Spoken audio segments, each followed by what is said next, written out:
Hello friend, मेरी कहानी हमारी अधूरी शादी में आपका स्वागत है। दूसरे दिन कॉलेज के कैंटीन में नमक वाली खीर पर रिया, युग और माही बैठकर खूब हंस रहे थे।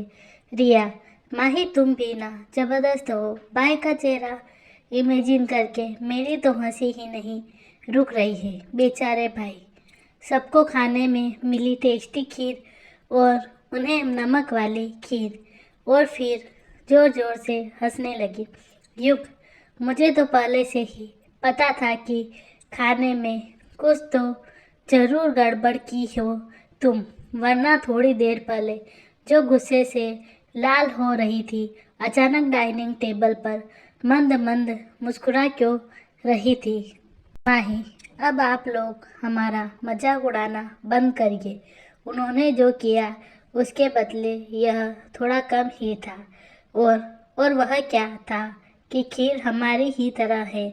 हम क्या नमकीन खीर जैसे हैं? मुंह बिचका कर बोली। तभी करण और विक्की और नेहा भी वहाँ आ गए। विक्की, खीर कहाँ है? खीर मुझे भी खिलाओ यार। युग पुक्कड़ कहेगा, कहाँ है खीर? कहीं भी तो नहीं है। विक्की रोहासा होते हुए बोला, देखो ऐसा मत करो। मैंने अभी अभी सुना था तुम लोग खीर खीर कर रहे थे। इस पर सब लोग हंस पड़े। रिया, अरे कहीं नहीं, कोई खीर नहीं है। वह तो हम लोग इस बात पर हंस रहे थे कि माही ने रात में कार्तिक भाई को नमक वाली खीर खिलाई थी। नेहा, क्या यार, क्या क्या करती रहती हो तुम? इतने खतरनाक हो मैंने सोचा भी ना था। युग हंसते हुए बोला, और बेचारे भाई किसी को कुछ बोल भी नहीं पाए। माही मुंह बिचकाकर बोली, कोई बेचारे बेचारे नहीं है, एक नंबर के खड़ूस इंसान है वह, बेवकूफ डफर अकड़ू कहीं के। युग अब नकली गुस्सा दिखाते हुए बोला, देखो माही, अब बहुत हुआ, तुम अब तो छोड़ दो गुस्सा। भाई कितना सॉरी बोल रहे थे, तुम्हें मनाने की भी तो कोशिश कर रहे थे।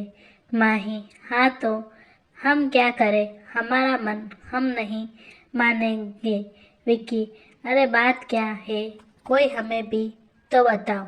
रिया हंसते हुए बोली, बताती हूँ। वह कल माही का कल कार्तिक भाई से किसी बात पर झगड़ा हो गया और भाई इससे कई बार सॉरी भी बोल रहे थे, पर यह मानने को तैयार ही नहीं है।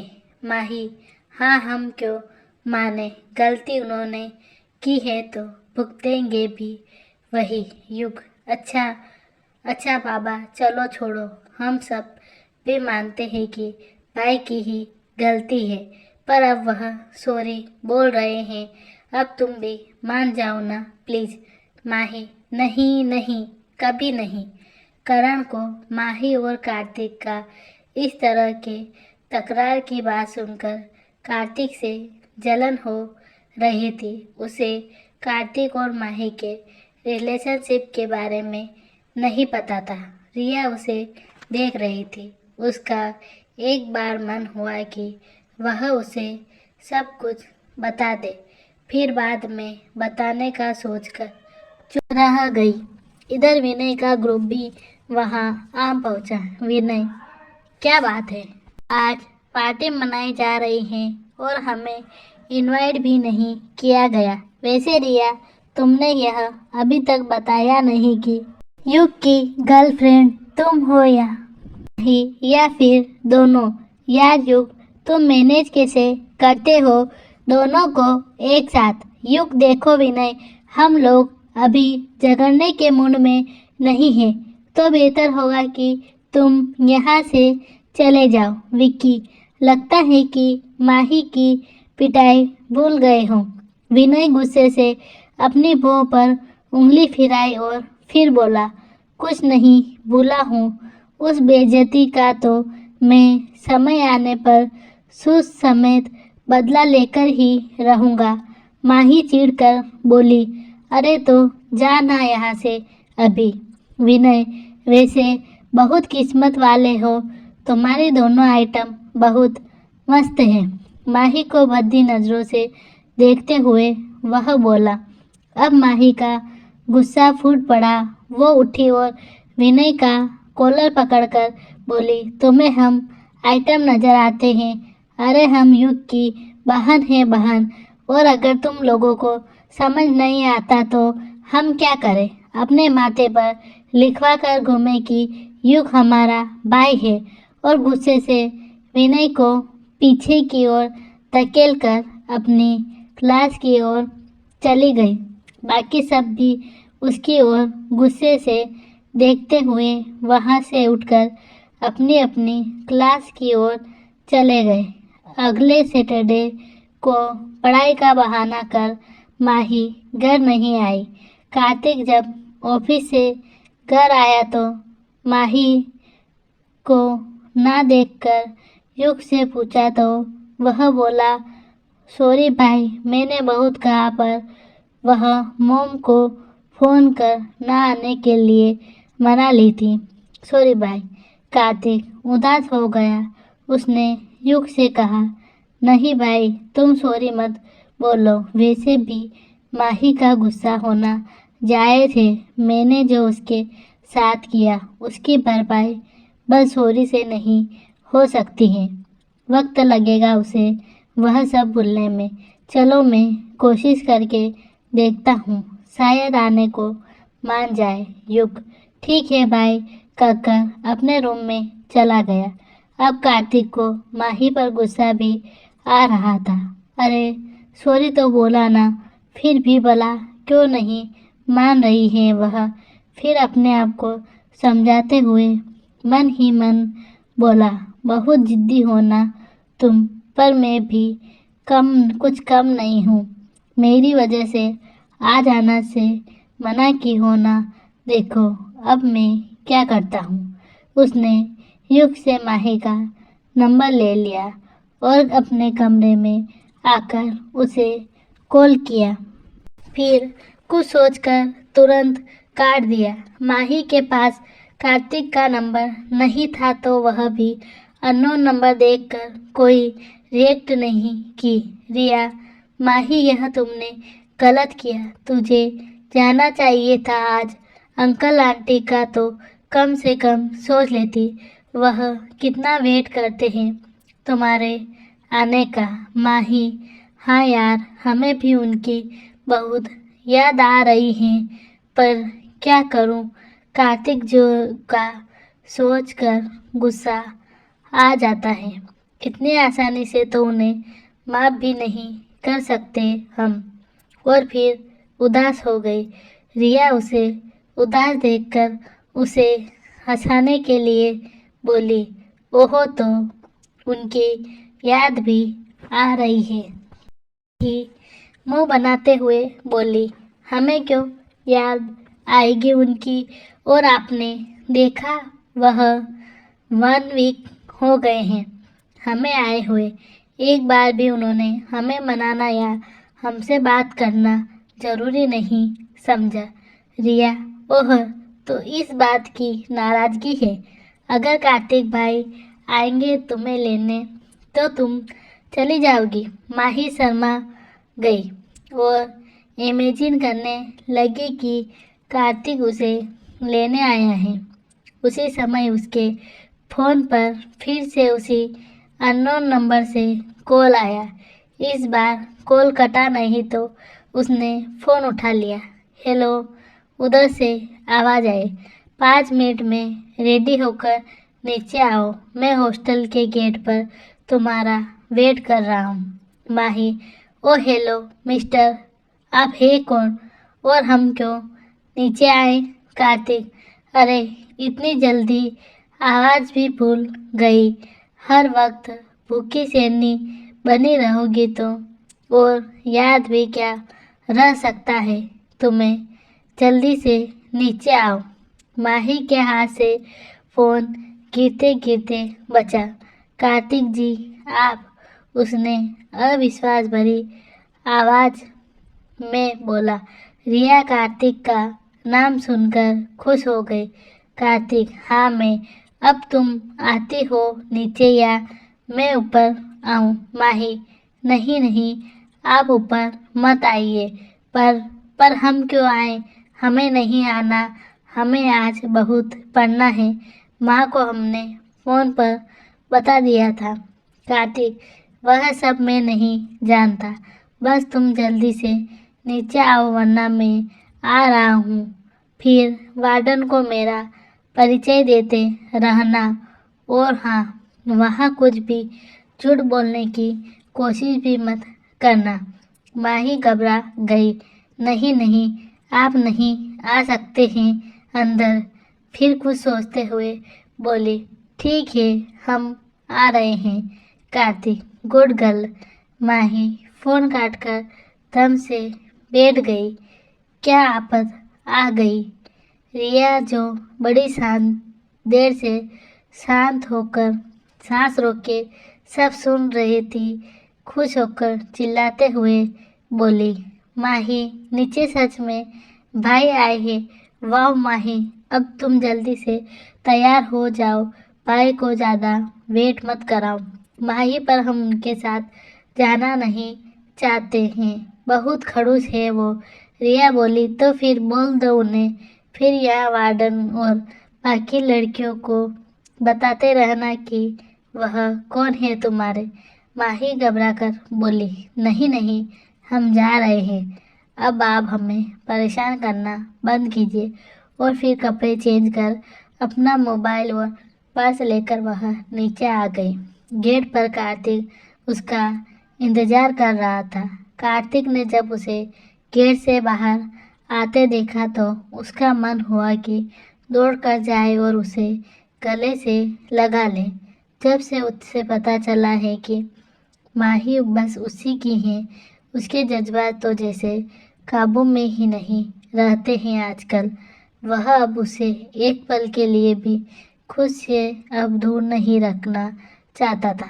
माही गाड़ी के पास आ गई, पर कार्तिक अभी भी उसके ख्यालों में ही खोया हुआ था। उसे यूं खोया देखकर माही ने जोर से गाड़ी का गेट लगाया तो उस आवाज से कार्तिक अपने ख्याल से बाहर आया। माही पिछली सीट पर जाकर बैठ गई। कार्तिक ड्राइविंग सीट पर बैठते हुए बोला, मैडम, ड्राइवर नहीं हूँ, तुम्हारा हस्बैंड हूँ, तो आगे आकर मेरे पास बैठो। माही वैसी ही बैठी रही। मन ही मन कार्तिक का उसका हस्बैंड कहने पर खुश हो रही थी, पर उस चेहरे से ऐसा जाहिर कर रही थी जैसे बहुत गुस्से में हो। कार्तिक फिर बोला, मैंने बोला आगे आ जाओ। माही फिर भी चुप रही। अब कार्तिक झुंझला कर बोला, तुम कोई भी बात एक बार में क्यों नहीं मानती हो? अगर तुम खुद से आगे नहीं आए तो मैं तुम्हें उठाकर ले आऊँगा आगे। यह सुन माही घबरा गई और झट से आगे की सीट पर आकर बैठ गई। कार्तिक ने गाड़ी स्टार्ट कर दिया। माही चुपचाप विंडो से बाहर देखे जा रही थी। कार्तिक बीच बीच में उसे देख लेता था। दो लोगों के होते हुए भी गाड़ी में सन्नाटा थी। आखिर में कार्तिक ने ही चुप्पी को तोड़ते हुए बात करना शुरू किया। कार्तिक, माही सॉरी, मैं सच में बहुत शर्मिंदा हूँ अपनी सोच पर। क्या तुम मुझे एक बार माफ नहीं कर सकती हो? माही एक बार नज़र उठाकर देखी, उसकी ओर देखी, फिर नजरें घुमाकर विंडो से बाहर देखने लगी। कार्तिक, क्या हुआ माही? कुछ तो बोलो ना। क्या हमारी फिर से दोस्ती नहीं हो सकती जैसे पहले थी, जब तुम छोटी सी गोल मटोल गुड़िया हुआ करती थी? माही ने फिर भी कुछ नहीं कहा, बस एक नज़र उसे देखकर फिर अपने मन में सोचने लगी, दोस्ती हमने कहाँ तोड़ी है? वह तो आप ही नाराज होकर हमें इनकार कर दिया था। हम तो आज भी आप ही का इंतजार कर रहे हैं। और फिर मन ही मन उदास हो गई। कार्तिक ने अभी भी माही को चुप देखकर बोला, देखो अगर तुम कहोगी ना तो मैं कान पकड़कर घुटनों पर बैठकर भी माफी मांगने को तैयार हूँ, पर तुम एक बार मुझे माफ कर दो यार, प्लीज। मैं अब हमारे रिश्ते को आगे बढ़ाना चाहता हूँ। मैं हमेशा के लिए तुम्हें अपने पास रखना चाहता हूँ। अपनी सारी गलतियों के लिए अपने दिल से तुमसे माफ़ी मांगना चाहता हूँ। माही ने जब कार्तिक को इस तरह खुला इकरार करते सुना तो उसका मुंह खुला का खुला ही रह गया। उसकी आंखें शर्म से झुक गई। उसका चेहरा एक पल के लिए लाल हो गया। उसका मन हुआ कि अभी अपनी सारी नाराजगी और सारा गुस्सा छोड़कर उसकी बाहों में छुप जाए, पर एक बार फिर ना जाने क्यों उसने अपने भावनाओं पर काबू कर लिया और अपने चुपचाप अपने सर नीचे झुका ली। यह देखकर कार्तिक ने गाड़ी रोक दिया। यूँ अचानक गाड़ी रुकते देखा माही चौंक गई। अरे कहीं यह सच में कान पकड़कर माफ़ी मांगेगी क्या? यहाँ बीच सड़क पर लोग देखेंगे तो क्या कहेंगे? नहीं नहीं, हमें रोकना होगा। वह नज़र उठाकर कार्तिक की ओर देखी तो वह अपनी सीट पर नहीं था। अब यह कहाँ चले गए? सच में एक नंबर के बेवकूफ़ हैं। ऐसे भला बीच सड़क पर कोई गाड़ी रोकता है क्या? कहाँ गए अब? कहाँ खोजूं? वह इधर उधर नज़र दौड़ाने लगी तो सामने आइसक्रीम पार्लर से कार्तिक को निकलते हुए देखा। उसके हाथ में 2 आइसक्रीम की कोन थी। अब उसे खुद पर हंसी आ गई। हम भी ना तुरंत में क्या क्या सोच बैठे। वह भला क्यों कान पकड़कर हमसे माफ़ी मांगेंगे, केवल अपना अकड़ और गुस्सा दिखाएंगे। कार्तिक गाड़ी में आकर बैठ गया और एक आइसक्रीम की माही की ओर बढ़ाते हुए बोला, यह लो, हम अपनी दोस्ती की शुरुआत इस मीठी आइसक्रीम से करते हैं। माही, हैं? हमने कब आपसे दोस्ती की? कार्तिक, अरे अभी तो मैंने तुमसे माफ़ी मांगी और तुमने मुझे माफ़ कर दिया तो हो गई ना हमारी दोस्ती। माही, हमने कब माफ़ कर दिया? कार्तिक, अभी तो किया। माही, नहीं तो? कार्तिक, अरे अभी जब मैंने तुमसे माफ़ी मांगी तो तुम गुस्सा नहीं हुई तो मुझे लगा कि तुमने मुझे माफ़ कर दिया। अच्छा, आप जल्दी से खा लो वरना आइसक्रीम मेल्ट होकर पूरी ड्रेस पर गिर जाएगी और तुम्हारी ड्रेस खराब हो जाएगी। माही आश्चर्य से उसकी तरफ देखे जा रही थी। यह क्या कर रहे हैं आप? नहीं नहीं, हमने अभी आपको माफ़ नहीं किया है। कार्तिक, नहीं माफ़ किया तो ठीक है, लाओ मेरी आइसक्रीम वापस करो, मैं खुद ही दोनों खा जाऊंगा। आंखें दिखाते हुए बोला। माही, मैं क्यों दूँ, यह मेरा है, और जल्दी से उसे खाने लगी। अगर आपको दूसरी आइसक्रीम खानी है तो खुद जाकर ले आओ। उसे इस तरह जल्दी जल्दी अपनी आइसक्रीम खाते देख कार्तिक मुस्कुरा दिया।